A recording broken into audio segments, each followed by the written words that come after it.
Сайн байцгаана уу? Намайг Брюсрэн гэдэг. Би хүсүүтэд ажилладаг. Та бүхний зарим нь бол мэдж байгаа хаа. За би 19-ний орой 1-р төрхөөс их хүүхд хоёрыг шилжүүлж тээвэрлэж авч явсан. Шилжүүлж тээвэрлэж авчих журам гэж байдаг.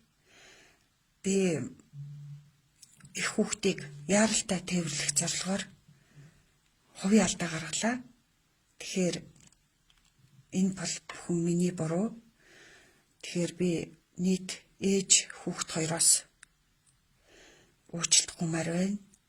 Мөн нийт Монголын ард түмэн, Улсын онцгой комиссийн албан хаагчдаасаа, мөн эрүүл мэндийн салбарт хамт ажилладаг албан хаагчид, ажилчид та бүхний нэр хүндийг унгаасандаа уучлалт гумаар байна.